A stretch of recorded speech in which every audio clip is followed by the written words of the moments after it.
Taaffe, who's the General Secretary of the Socialist Party, who'll be talking about how we fight the cuts and what the Socialist alternative to them is.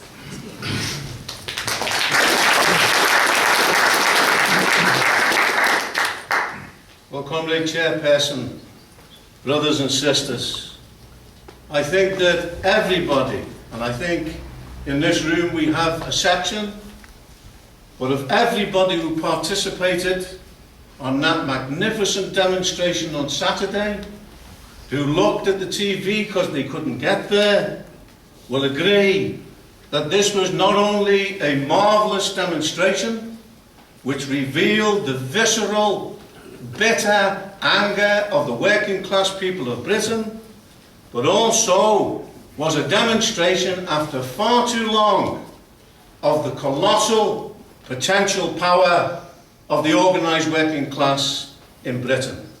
And clearly from all corners of Britain and from every layer of the working class, they poured down to the embankment, they poured to the tube outside the temple, and it did bring a smile to the faces of the new people participating on the demonstration.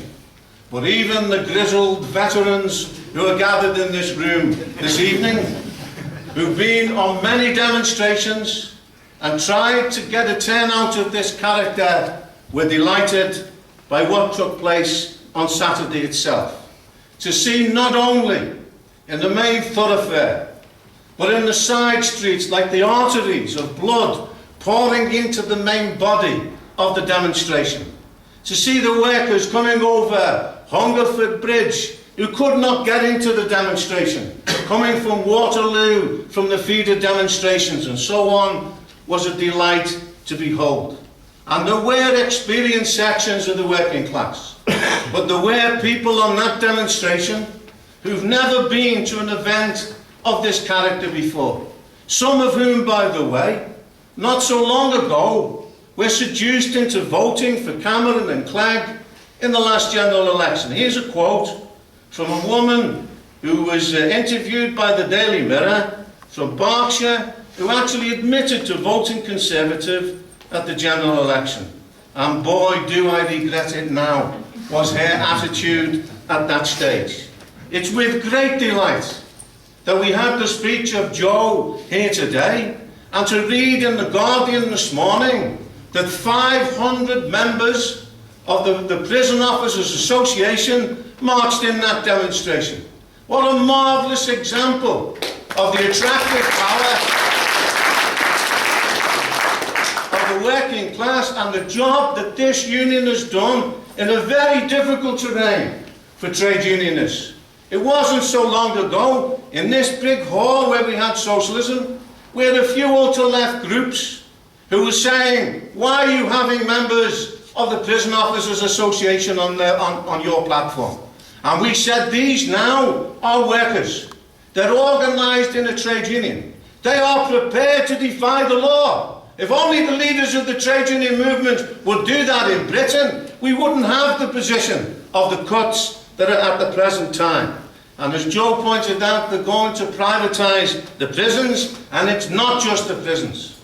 Cameron and Clegg intend, as Thatcher before her, but they're going far worse and more than Thatcher ever dared to go. They want to privatise everything, virtually. Maybe apart from a few things that they could not sell at the present time.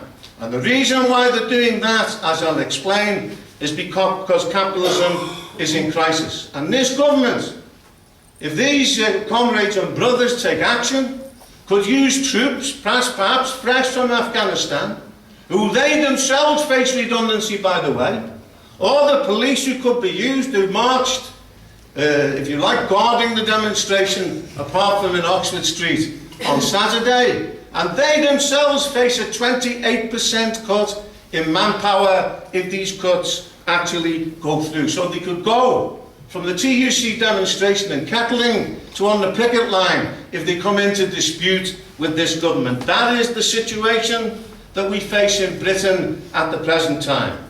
That demonstration did not stop the cynics, such as Dominic Lawson in the pages of The Independent, saying, well, what is 500,000? I could have got, he said, 400,000 to march out. I doubt it very much, by the way. 400 possibly, and that's stretching it as far as these individuals are concerned. These were the ladies and gentlemen who not so long ago were jeering at the working class and the labour movement, and they were saying, why isn't the British workers acting like the French or the Greeks and others? Look, they're very passive. They're not in favour of radical action. They certainly don't face revolution, and as soon as they come out and they act against the cuts, they're trying to undermine what, in our opinion, was the biggest, specifically working class demonstration really since the war, bigger than the events of the 1970s against the Tory government. The sheer weight of those workers come out is the real indication of the mood of the British working class. For everyone who marched, there's 10, 20 behind them who are opposed to this government. And that was achieved, as Martin pointed out, with Brendan Barber and the General Counsel of the TUC dragged kicking and screaming into calling this demonstration. Should have taken place 5 months ago. How marvellous the NSSM was in organising the lobby of the TUC, of organising in October, of pressing for a demonstration before Christmas, and how marvellous it was to see the Socialist Party and the NSSM banners on that demonstration as an indication of the growth in support.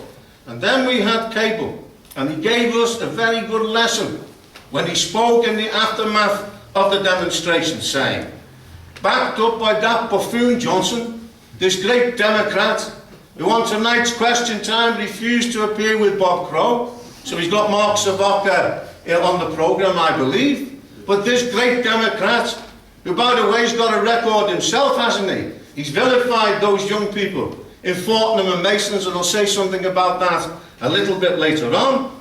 But this is the man in the Bullingdon Club at Oxford who was arrested, who spent a night in jail. Unfortunately, some of these young people did nothing wrong. They peacefully protested. They were told by the police they would be released, and now they could be criminalised as a result of the action that they took. And they could even lead to, for instance, one young person in the press said he could actually leave, he could actually be thrown out of his job. And Johnson and Lawson and Cable, and what did Cable say? Well, I'll talk to the trade unions, talk is cheap.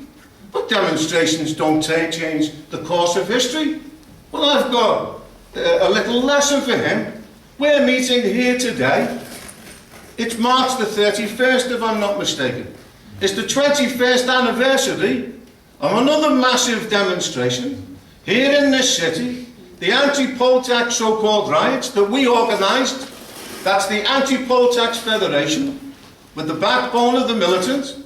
That not only changed the course of history, it began to finish off Margaret Thatcher. Not the so-called riot, but the 18 million people who were organised not to pay the poll tax, and we relegated Mrs. Thatcher to history. It was the poll tax that changed the course of history, and it wasn't the leaders of the movement who organised it. It was the comrades, many of them in this room. It was the Anti-Poll Tax Federation, and so on. And this demonstration has shaken the foundations of British society, and the effect is like a huge stone dropped in a pond, and the eddies are still feeding out in its effects on working people throughout Britain. But the question of questions that is posed here before us tonight, and in the debates and discussions we'll be having in the next period, is what we do now. Will the working class after this demonstration go asleep? Now, if I look at Brendan Barber, on Saturday night, when the lava of the British Revolution, if you like, in this demonstration was still quite warm, he appears on television, and he said, when he's asked how many were there, he said, well, about 250,000. Theresa May, a Tory minister in the House of Commons, said there were 500,000 marching on the demonstration.